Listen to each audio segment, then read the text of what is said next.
Welcome to the K-Arts Meets Ars Electronica guest lecture series about human touch. My name is Laura Welzenbach. I'm the head of Ars Electronica Export, and I hope you are comfortable right now because we have a fantastic program for about an hour for you now. I will moderate and host this session, and feel comfortable, have some snacks, have something to drink. Ars Electronica is a platform, a festival, a research lab about art, technology, and society. And we collaborate with the Korean National University of Art for 3 years now. In 2022, this exchange focuses on the topic of human touch with a guest lecture series. We invited some experts from Ars Electronica side and also from Korea side for this series. The experts from Ars Electronica are Helen Starr, activist, producer, and curator, Špela Petrič, researcher and activist and artist, and Robin McNicholas, co-founder, director of Marshmallow Laser Feast. After each presentation, Professor Joe, vice president of K-Arts, will join us for a conversation with the expert and himself. He is also the director of the K-Arts Festival at the Ars Electronica Festival that will happen in September 2022. So first, I would love to welcome Professor Joe. Hello, how are you today? Good, thank you for having us. And then I really appreciate and a great pleasure to have you as a lecturer and as a collaborator. So I hope it helps our understanding of art and nature. It's very new to Korean art world and students also. So I'm very excited to see and also have your lecture and your big, broad perspective about good things for our earth and our art. So thank you. Thank you so much. And before I give the mic to our guest today, I want to introduce her real quick. Her name is Špela Petrič. She is a media artist and scientist and has a PhD in biology. I admire her work so much, and I have also the great pleasure to work with her on various projects here at Ars Electronica. Currently, the Slovenian artist is a researcher a postdoc researcher at the Smart Hybrid Forms Lab in Amsterdam, where she is also currently based. Besides Ljubljana, that's her second base. She describes her practice as combining natural science, wet biomedia practice, performance, and critically examines the limits of the anthropocentrism via multi-species endeavors. How these multi-species endeavors work with touch, maybe, we hopefully learn more now. Špela, welcome, and the stage is yours. Thank you so much, Laura. Thank you for inviting me and offering me the opportunity to share some of the recent research I've been doing, the artistic research. I'm going to start by sharing the screen.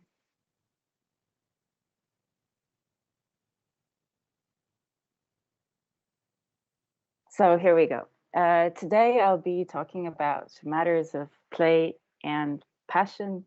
So to first demonstrate my point of plant blindness, I would like to show you this picture.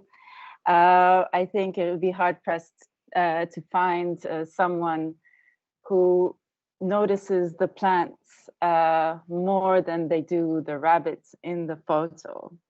And this is a phenomenon called plant blindness, and the reasons behind it are multiple.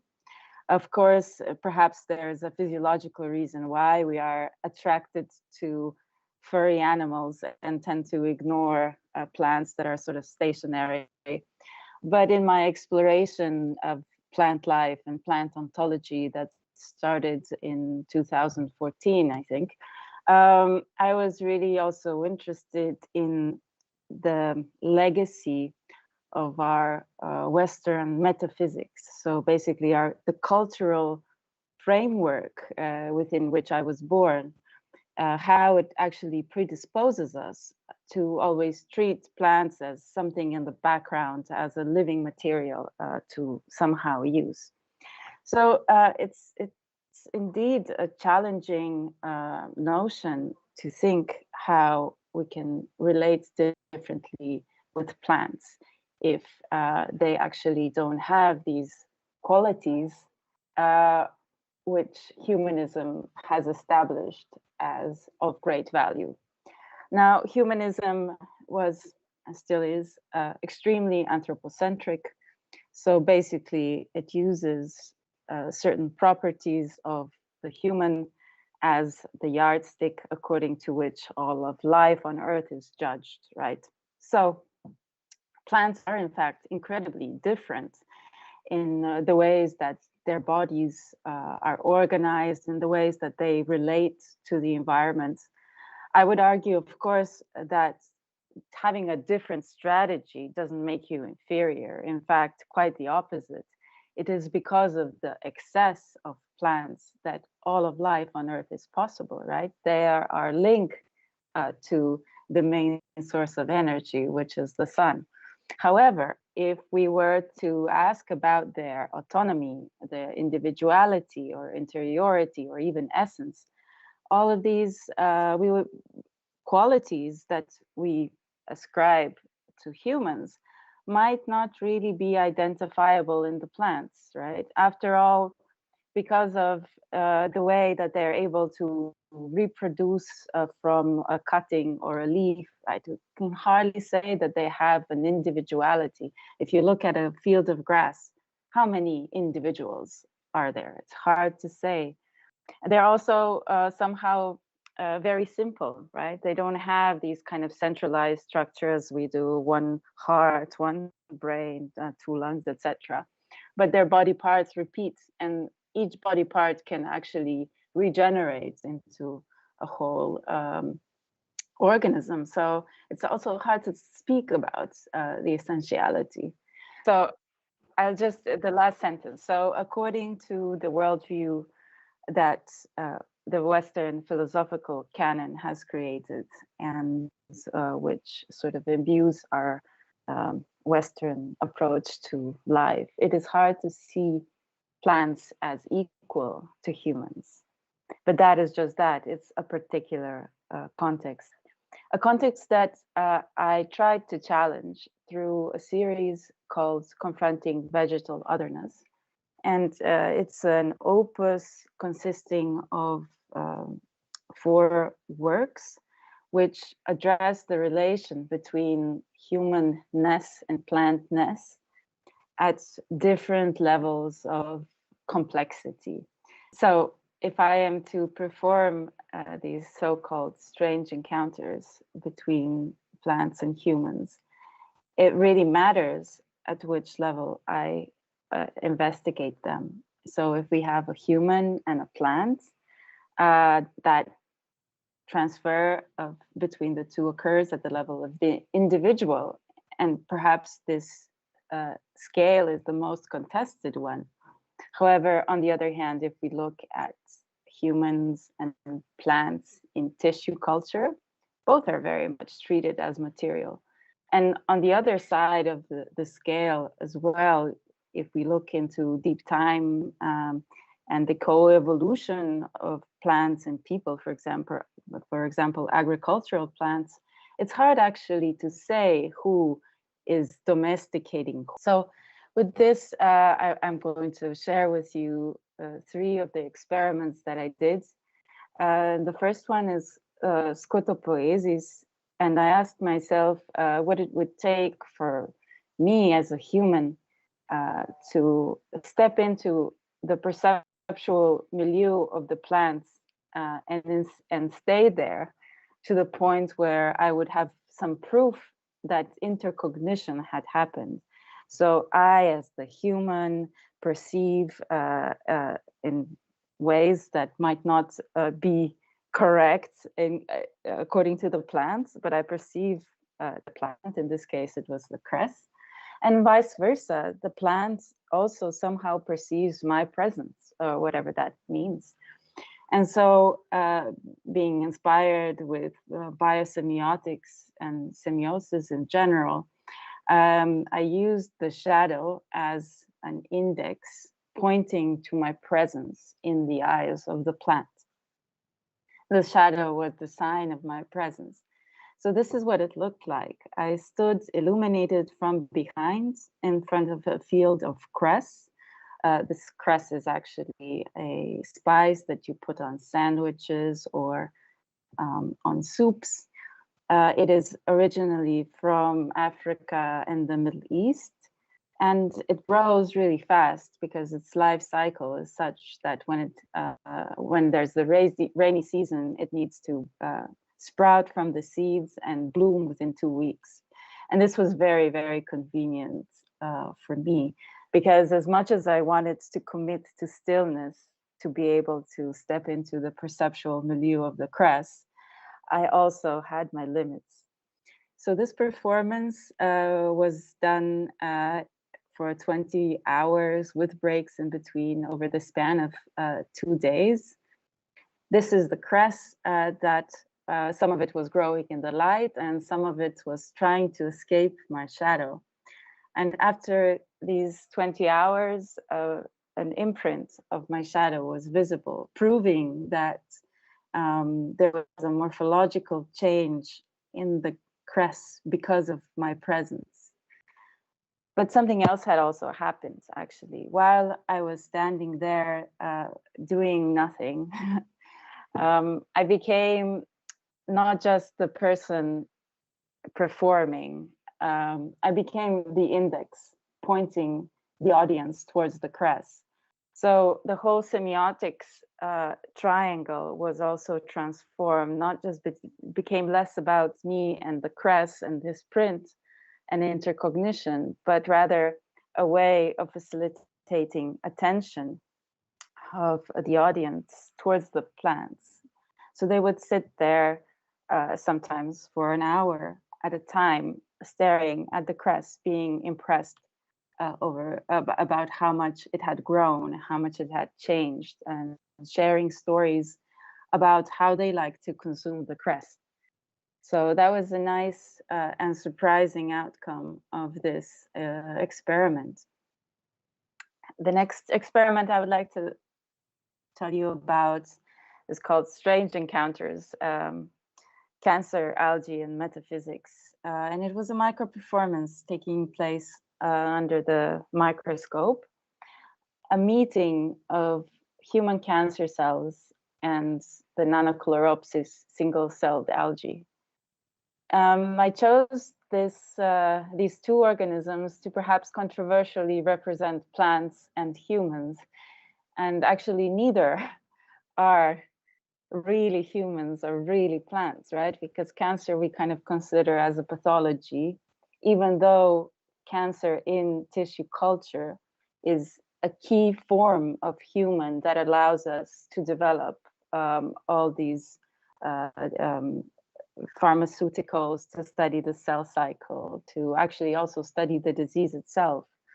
On the other hand, Nanochloropsis is a really tough single-celled algae, actually. It's not necessarily classified as a plant, but it is photosynthetic. So when these two types of organisms met under the microscope, they interacted actually rather strangely.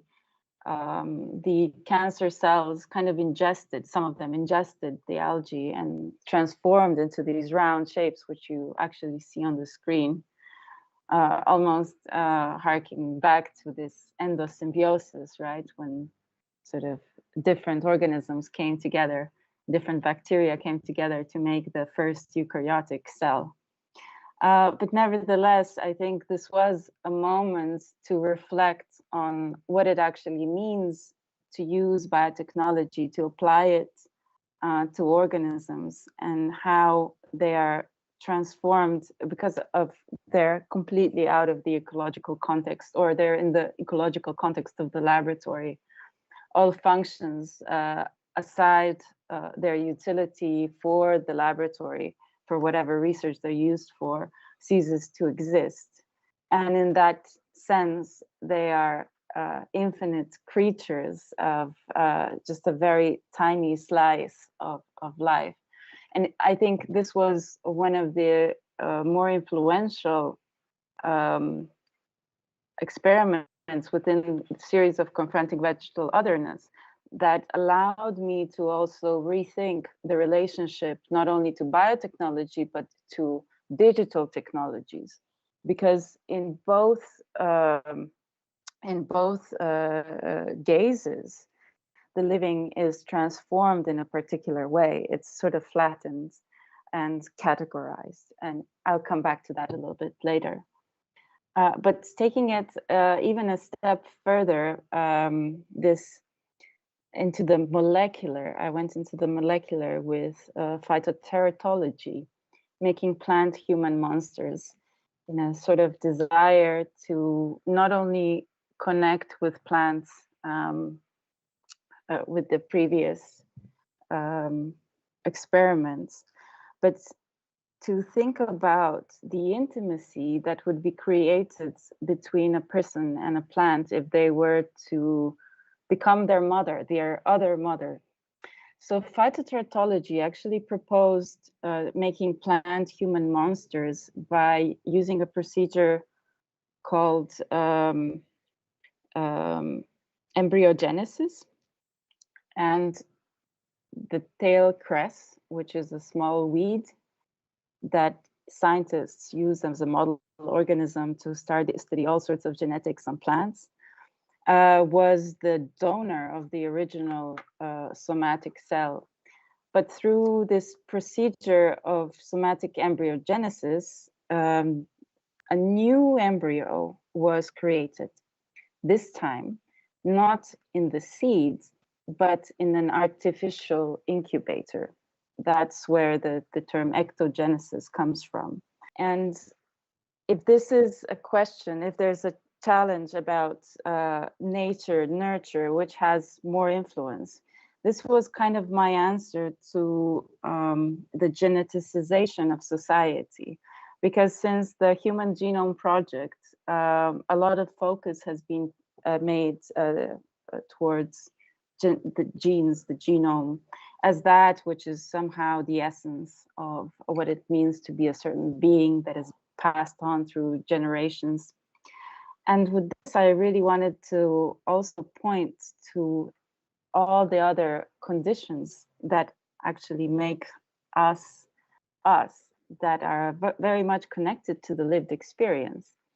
So while the fetus is developing in a mother, be it a seed or a human mother, they are definitely exposed to all sorts of substances, some nutritional, some informational, and that also gives a sort of an imprint onto these organisms. And in that way, I became the mother of these plantlets.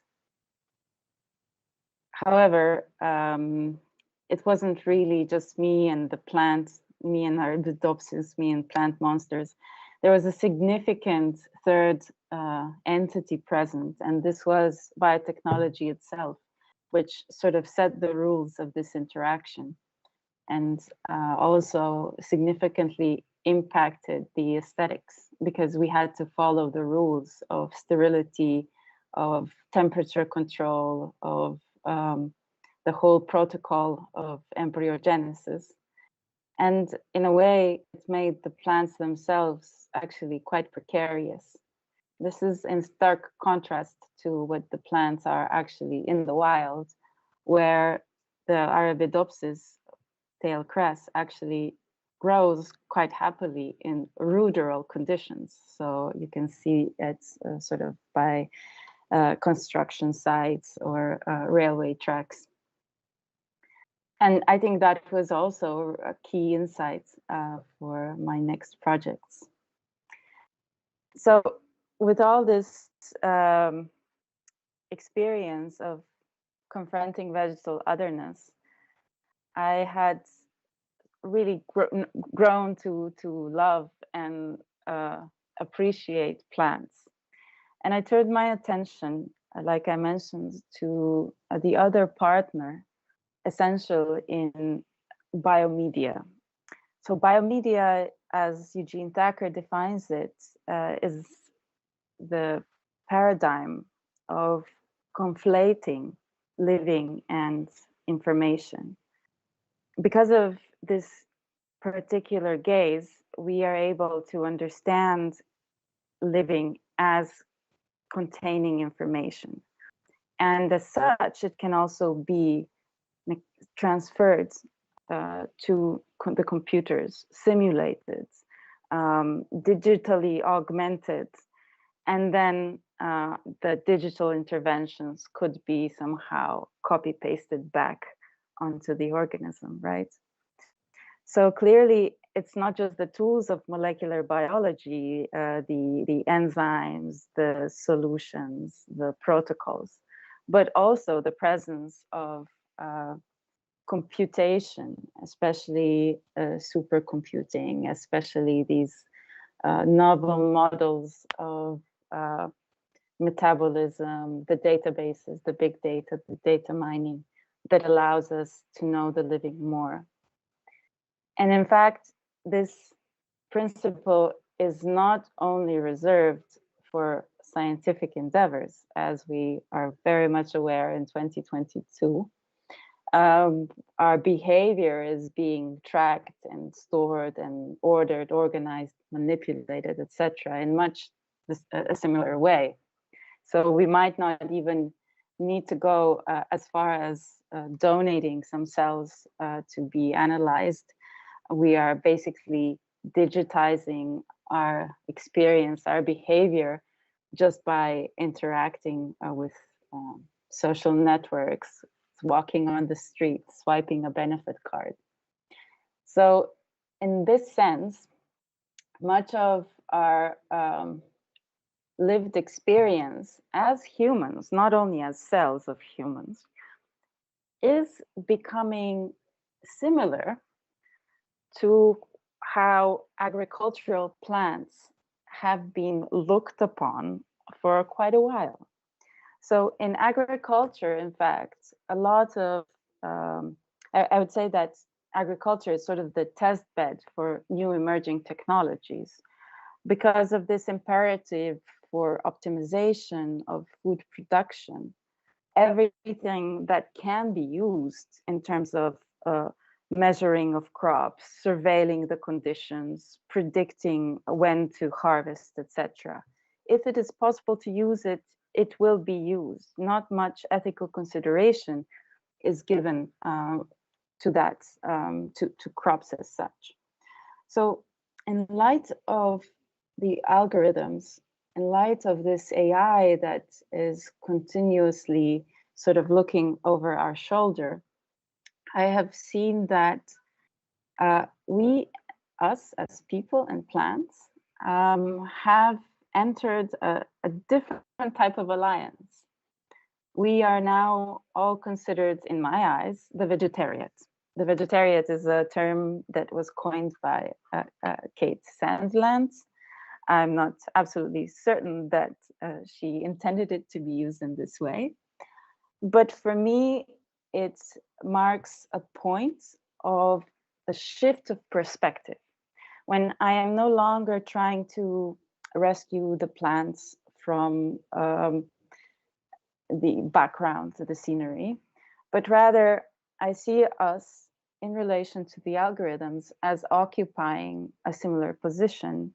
Both the plants and us as people are being surveilled, data is extracted, it is categorized in certain ways, and we're described in the digital realm in a way that doesn't necessarily correspond to what we are as humans and the complexity that we would otherwise think we're affording to human individuals, right? So this statistical human is actually treated in much the same way we have been treating plants. And the point of departure for the next series, which I will be demonstrating, it's part of the plant machine series that I have been actually developing at the VU, during the postdoc. So this series demonstrates or even plays around with the possibilities of the relation in the vegetarians. So if we assume that this is true, what can the vegetarians do? How can we rethink the relation to the algorithm if we are also plants?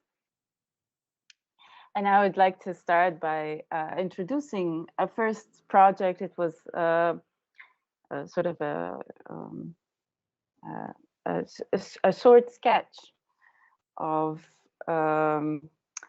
what it would be, what would it be like if we knew what plants are saying. And this is, of course, very interesting. It's very much within this enchantment that we're trying to pursue. We're trying to find a connection with plants. And of course, we think that technology can assist us in doing this. This project, Institute for Inconspicuous Languages Reading Lips, takes this notion quite literally and tries to read the lips of plants. And I will just show you the video now.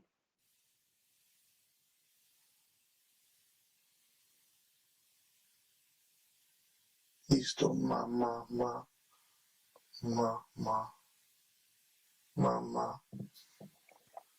che muce ga,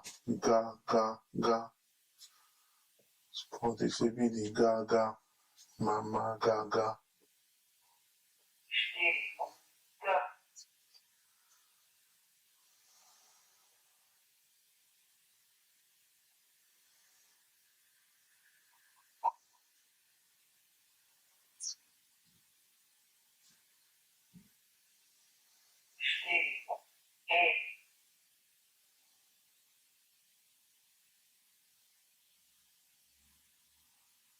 Wow.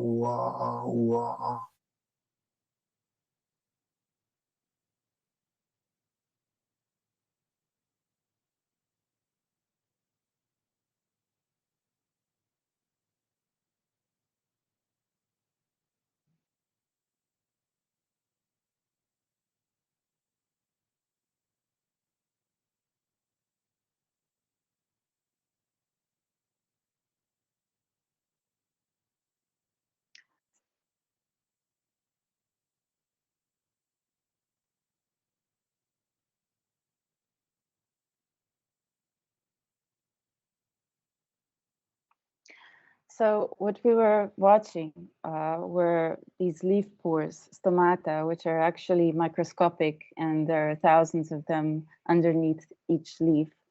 They're basically acting in a similar way to mouths. It is through stomata that exchange of gases happens. So this is where the air comes in and the water goes out, and CO2 goes out as well.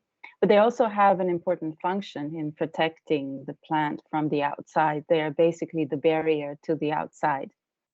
So if you watch stomata under a microscope and create a time lapse of their opening and closing, they actually do look a little bit like mouths. So this trick of the perception is called apophenia. And it is not hard to imagine this as a human, but it wasn't too hard to get the AI LipNet, which is an open source algorithm trained on human lips, to see them as mouths either. So sort of the weird phrases, mer, ti, ko, that come out of the LipNet, reading the lips of the stomata of the plant, or the same Boyan Mort, who is an interpreter for the deaf, trying to do so. We see our humorous insistence to communicate with plants on human terms, that is, with language. While at the same time, as we stand beside the Tradescantia zebrina, which was the plant whose lips we were reading, the inch plant it's called in English, we are already communicating with it. We have been communicating with plants since ever. It is through the fact that we are releasing volatile organic compounds that the plants can smell. It is through the fact that we are eating plants all the time. It is through the fact that while we take a leak somewhere on the grass, someplace in nature, we are already sending information about our presence to the plants. And I thought that that was actually a really interesting point to make at this time when we are using technology to interface with the non-human nature. So let's be careful a little bit about that, or let's give it another thought. The next project that sort of also takes the realization of the vegetarians is inspired by the tropical plants that myself, but also numerous others, have accumulated during COVID in our apartments.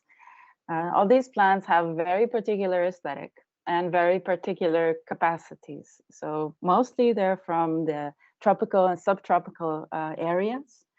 They're really sexy to look at.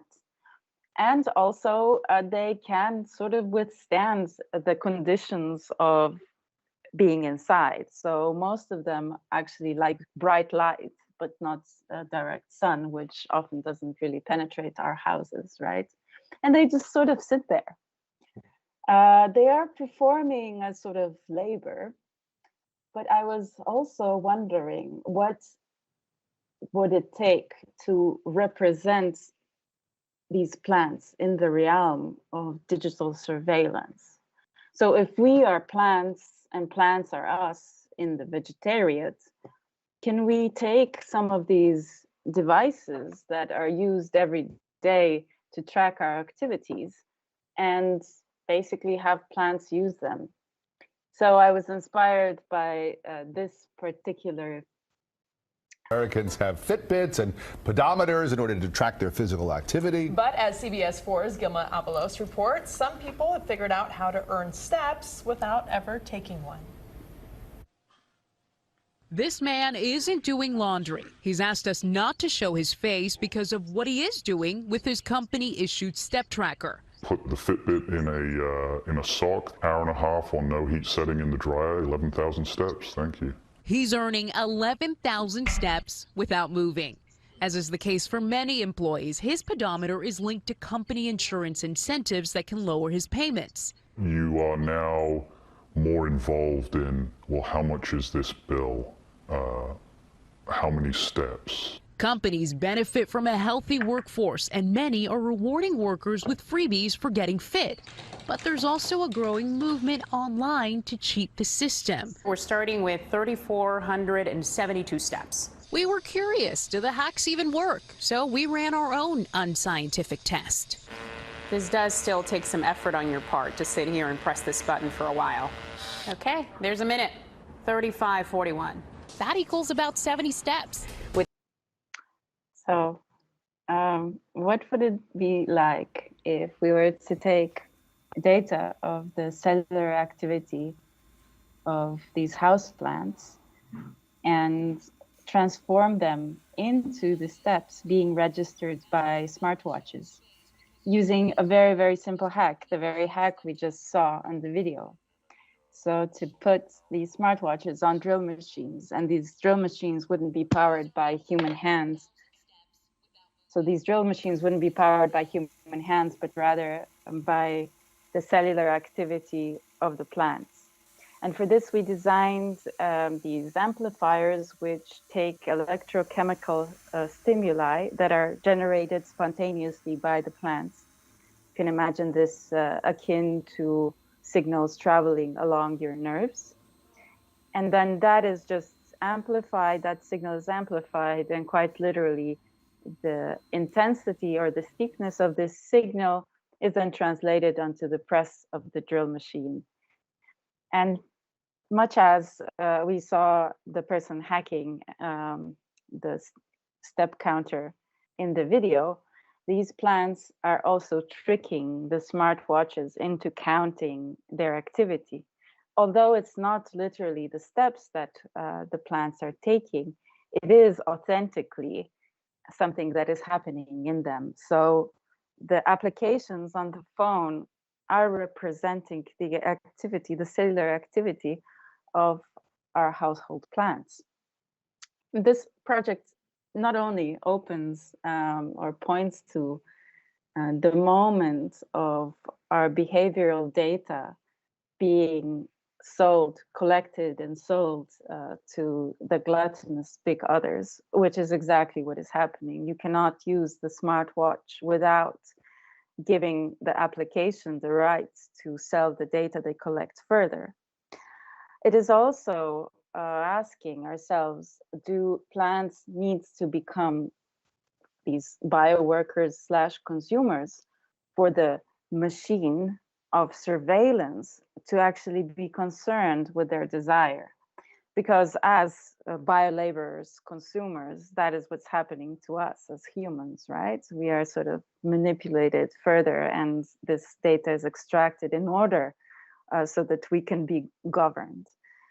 And with this, it's sort of like a question of how are we hacking these systems, which are very much hidden. Where are we hacking them? Are we hacking them at the level of the software or at the level of the interface? Here, of course, we propose the interface. And finally, what is the relationship between these systems and non-human others? So if we are seeing legally some rivers or the Amazon rainforest get granted personhood in order to be represented, this is a strategy akin to that, only a little bit subversive, a little bit funny, and of course, very much critical.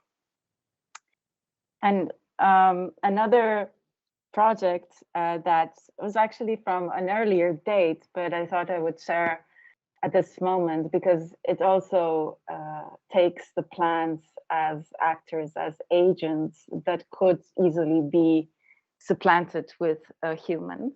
And in that way, the plants are sort of put on the same ground as humans. The project called Plant Sex Consultancy, which we created together with Dimitris Stamatis, Pei Glyn, and Yasmina Weiss in 2014. I explored exactly what the name says. We wanted to make sex toys for plants. And of course, these are just 3D prototypes, but we wanted to see if such a thing as plant-centered design could exist and what it could possibly do. We failed in the definition of sex toys because sex toys are supposed to be for pleasure. And we weren't able to actually come close to thinking about plant pleasure, but we did use scientific knowledge about the ecological relation of the plants to try to sort of remedy some of their reproductive problems or ways in which they're suboptimal, and propose these as sex toys with very much elusive names. So for the cyclamen, we designed a vibrator. The cyclamen is an interesting plant because it's pollinated by the so-called buzz pollination. So cyclamen have a pollen sac, which needs to be shaken at a certain frequency for the pollen to drop onto the back of the bee. And this was a partnership with a bee that in the process of evolution went extinct. So for thousands of years already, the cyclamen has a bit of a suboptimal sex life, not quite as efficient as it was before. And here with this vibrator, the cyclamen can receive whichever pollinator. It will always shake the flower at the right frequency. And this was how it was presented in the exhibition. We made 6 of these designs. Another one was for the carnation, the dianthus. We wanted to prevent it getting sexually transmitted diseases by this vanity lace, which sort of protects the flower and therefore reduces the probability that an insect that would carry the STD from plant to plant would infect it. Now, of course, STDs in plants are a little bit different than in humans. They are actually fungus. So the insects actually spread the fungus from flower to flower. And if there's a fungal infection going around, it's also a natural reaction for the carnation to just produce less flowers. But in this case, the flowers can be there. They're just protected by this beautiful vanity lace. And finally, I would like to talk about a project that literally is about touch, the touch between an AI robot and a cucumber plant. The project is called Play, and I wanted to see if it was possible to use this advanced technology, advanced sensorial systems in relation to agricultural plants, where the idea, the goal would not be extraction, would not be production of food, but rather if these machines could offer the possibility for us to play with plants. And when I say that we are playing with plants, in this case, the robot, the AI robot is the prosthesis, is the augmentation that allows us to enter plants' time, to keep focus on the plants as they are moving and to interact with them in this way. So the concept is premised on Johann Huizinga's analysis of Homo ludens, where he actually gives play quite an important role in society, but also mentions that play is constitutive to living organisms. It's actually before we are challenged to be effective, to react to the things in the world, that we must learn through the process of play what our body is, how it relates to the environment, how we relate to other beings around it. And play is driven by joy. It's driven by the freedom that comes with having a body. And in that sense, I think plants also play. All organisms must. And my proposal, because it's really impossible for us to actually know how and where plants play, my proposal was to look at these plants that have these tendrils growing. The tendrils are sort of functional eventually. They are there to grab onto things, to hold, in this case, the cucumber up from the ground. But in the process, each tendril that develops opposite the leaf is there to explore the environment. It's not absolutely understood in science how it does it, what triggers it. And also I found in this project that they are somewhat unpredictable, not quite discernible.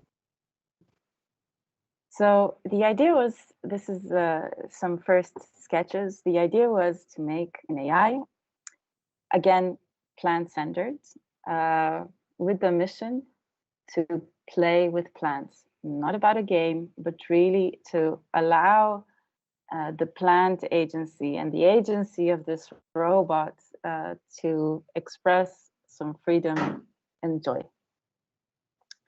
So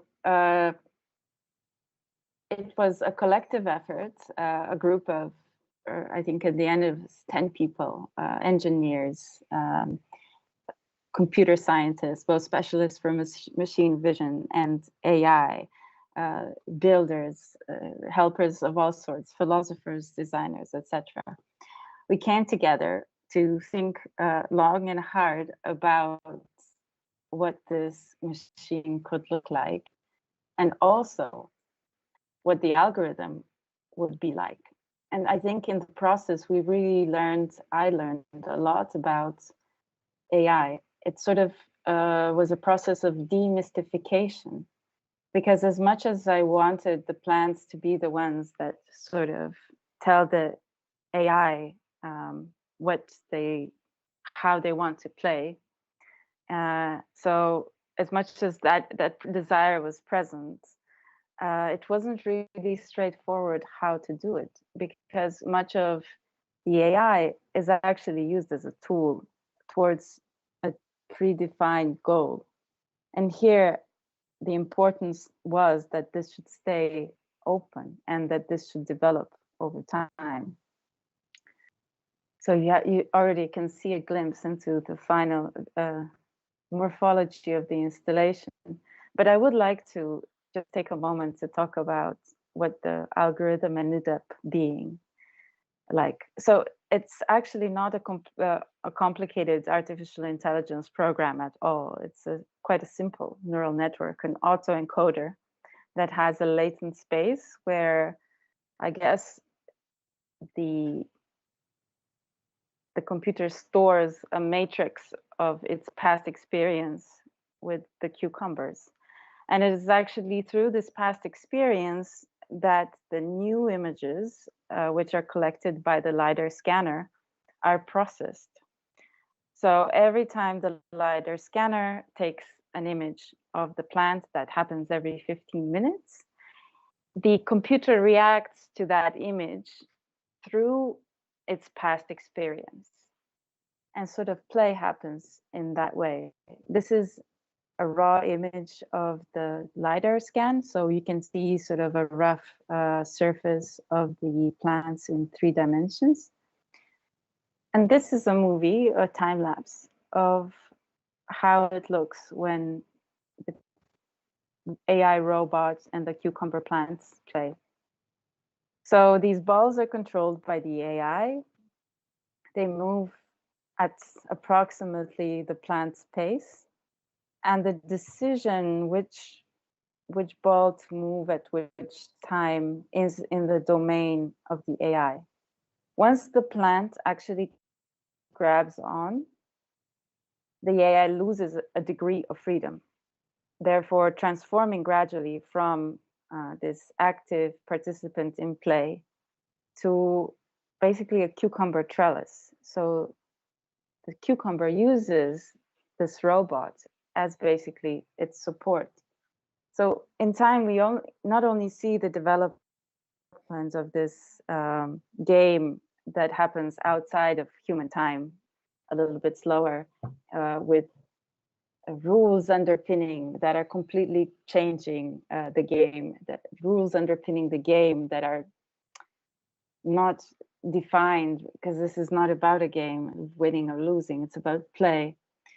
But the result is that these two entities are morphologically informed by each other.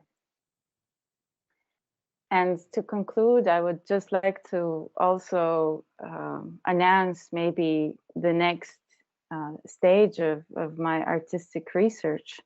So with all these experiments around play, around AI and plants and surveillance societies and us as the vegetarians, I've come to realize that it's really important to venture outside of the space of the laboratory, outside of the space of the gallery, which is a privileged space, controlled space, a defined space, and go look at the same processes of the intimate contact between bodies and technology out in the wild. And by the wild, I'm interested in specifically agricultural processes and processes of healthcare, so medical centers, and really weird spaces like the zoo. So for the past 3 months, I have been on a residency in the Artis Zoo. This is a city zoo in Amsterdam. It's one of the oldest zoos, or the oldest zoo in the Netherlands. And I've been there not to only enjoy the animals and plants, but to think about the infrastructure of care that is put in place to maintain such a complex ecology, also a very much contested one, because we know that zoos come from this colonial period where they represented these chamber, this cabinet of curiosities of all the collection of species that nations brought from the lands they conquered. And still, despite this baggage, what the day-to-day life looks like is very much concrete. It's this care that takes shape in an unromantic way, and it's quite exhausting to maintain. There's a huge effort that goes into this. But to actually end this presentation, I would like to share a whole different experience from the zoo. And this one is connected to the way that animals in the zoo, which actually have been taken out of the wild for over 80 years. So for the past 80 years in Europe, none of the animals have been actually brought from the wild into the zoos. The animals in the zoo just reproduce in captivity. So it's several generations in, right? All of these animals have had more or less the same treatment, the same continuous care, the same sort of enrichment for generations. And yet most of the animals kind of look through you. Even though I was wearing this blue jacket marking that I am potentially going to feed them, they really didn't care that much. And then there was this.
So out of all the animals in the zoo, it was wolves that are closely related to dogs and this parrot that were sort of remotely interested in me as a human, in me as a visitor, in me as a potential caretaker.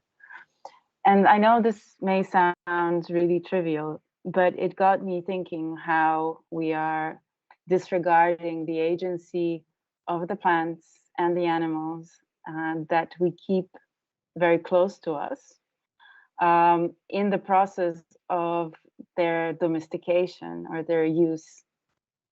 It is actually from all these hundreds of animals that are kept in the zoo that the same ones that we keep as pets or the relatives that are the ones that actually seem to also get something from us in this interaction.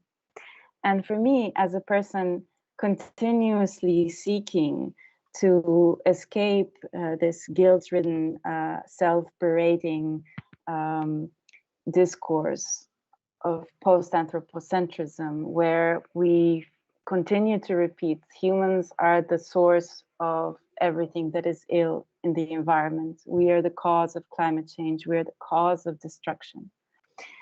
It is in order to change this narrative that I am looking for ways of seeing humans and seeing myself as a positive influence, as something where that's as entity, not just me personally, but also in our past, has negotiated with the non-humans in our environment, and that it was sort of a mutual choice, a mutual taming, mutual joy of being together. So it is with this notion that I would like to end my presentation. and share with you the obsession that I have with industrially produced tomatoes that you can find in the supermarket here in the Netherlands, probably everywhere around the world. It is an exploration that I would like to do in the future of exactly what my relationship is to this tomato, which isn't a romantic tomato that my grandma grew when she was a child in the garden and plucked everything herself in a sustainable and ecological fashion. My relationship, my intimacy with vegetables happens like this, you know, packaged in a supermarket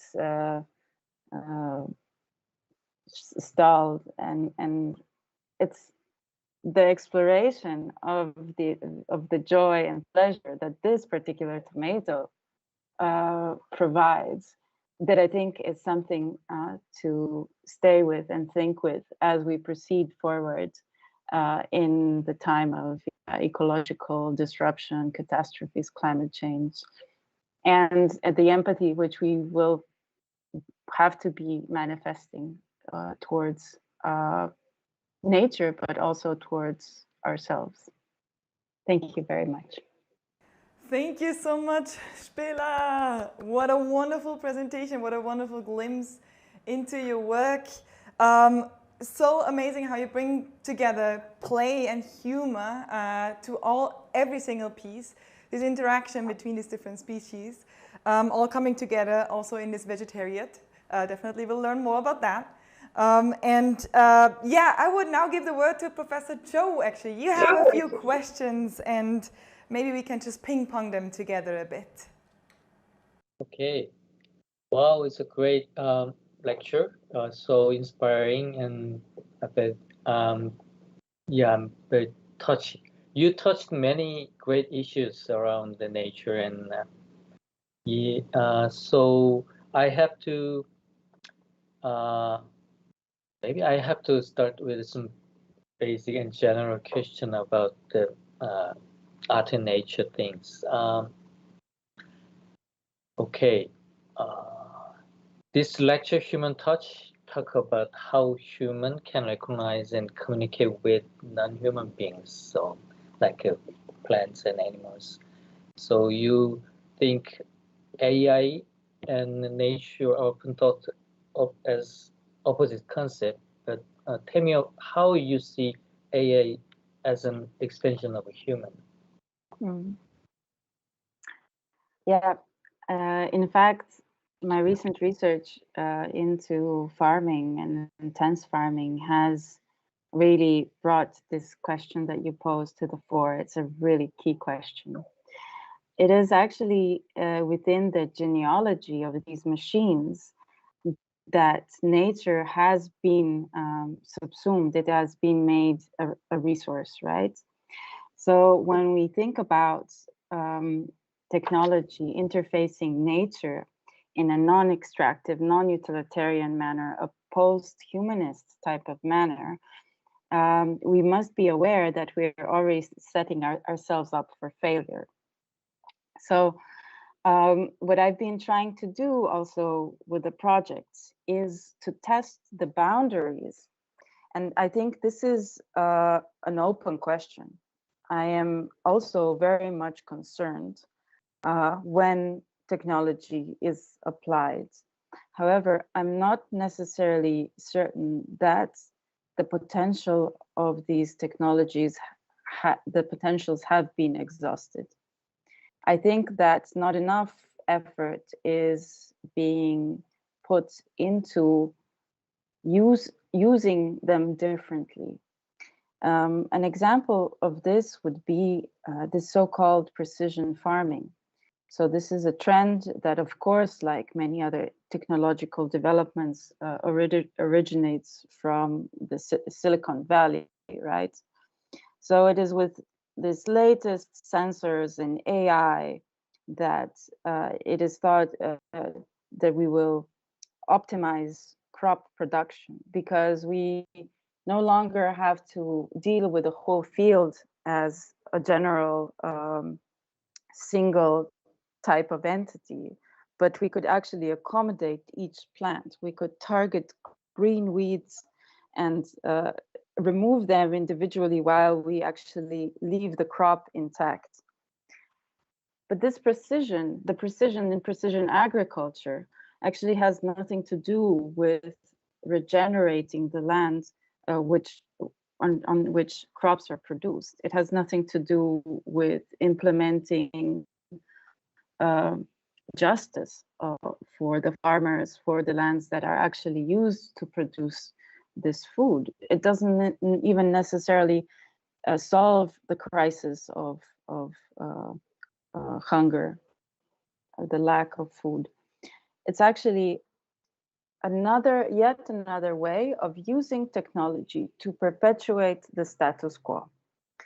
So I don't think that AI and these kind of really high-tech developments are necessarily leading to this, but it's a common assumption that this is what they should be doing.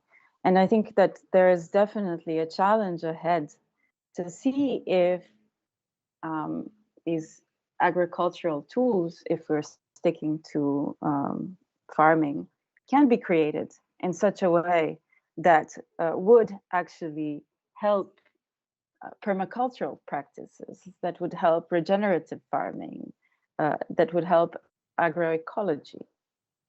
So it's not a clear answer at this moment in which direction it will go. What we know from the past is that if we don't put any effort into it, it's going to continue going into this intensive monocropping, centralized farming that is extractive and that will stay extractive at the expense of the environment and of the people.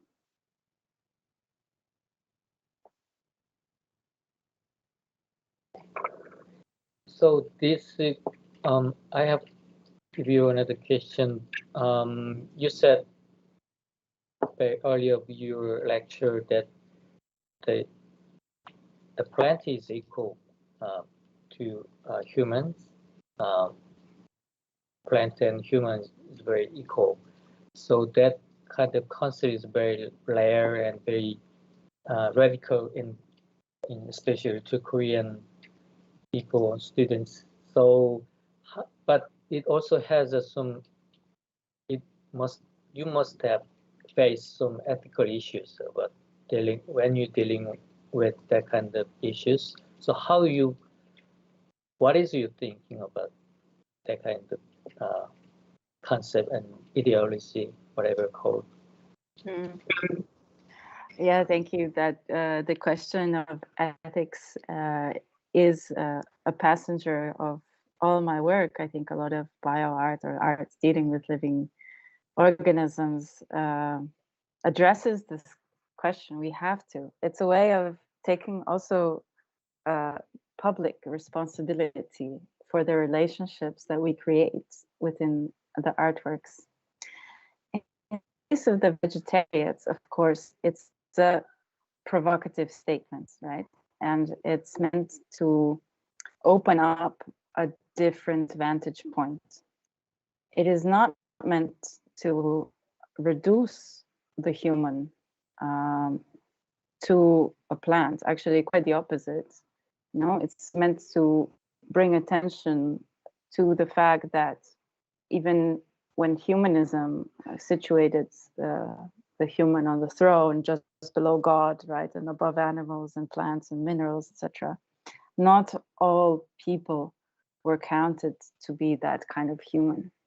So within this, the privilege that humanness brings is already a lot of discrimination. And in this vein, actually, these statements that we are all already plants, it embraces this kind of discrimination and urges us to use this empathy of being discriminated towards a change that would actually cultivate some empathy towards those that we cannot necessarily relate to. in terms of kind, in terms of morphology, in terms of cultural background, you know, because of the way that computation is used as a totalizing force. It makes life transparent, and it makes it loses the nuances of our experience. And I think that it is only in this particular view that we might say, yeah, I understand what it feels like to be completely pigeonholed, you know, to be made into something that is taken out of context, out of my experience. And I am not given a choice. I mean, not really.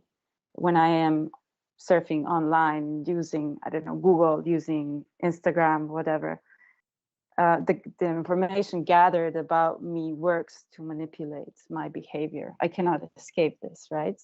But I do not like it, the fact that this is happening to me. And it is actually through this, I disagree with this, that I can empathize with plants and say, well, if this is happening to you as well, I understand, and I disagree with that for you. So it's all a little bit of a hack, right? It's not a definition. It's an invitation to think about this, to think around these boundaries. It's normal to have a gradated relationship and a system of care that just by caring for something, you're already killing something else. That's what care is, right? But then to allow that this care to be directed towards different entities, to actually encourage that we don't care just because society says something should be cared for, but that we are allowed the possibility to make a choice, yeah? And to choose, okay, these are the plants that I will go out of my way to keep alive, while I understand that this is also me being a consumer, me falling into the trap of social media, and me basically keeping these creatures here with a lot of difficulty. It's not normal for them, and they're dying on me all the time. Yeah? And yet the emotional labor is there, and the care is there, the love is there, right? And it's with the commitment that when you choose to engage in such relationships, of course you're performing a sort of violence, but you're opening yourself up, you're becoming vulnerable. And yeah, for me, I think this is the way out of this paralyzing guilt that we are in, right? To stop thinking of in terms of solutions or in terms of making everything better, because it's not about that. It's about, for me, introducing the multiplicity of the engagement. So you as a person can choose to care for these, and another person will care for something else. But we are unmade. We're not like in science blocked off in this hierarchy and the difference between subject and object, and the imperative that we should not make judgments about organisms that are too far removed from us. We shouldn't name plants. We shouldn't think plants have human qualities. We shouldn't think plants care about us. Yeah? And I'm trying to say, okay, I understand. But what happens if we do? What are the consequences if I do grant plants personhood? What changes? What changes for my joy in life? And what changes for the perspective of these plants in the future? Okay. Thank you for your answer. It reminds me that in my class, I urge students to grow their own plants before they learn some algorithmic programming. So I think it's very close to each other, and sometimes they forgot when they say, and when they talk about the generative art, but they usually forgot what the life is. They always talking about artificial intelligence in media art world, but they neglect to see the what the life is. So I promote students to grow their plants, even though small what big, but I shared my small seeds and small pots to them, and I feel I have to introduce your work and you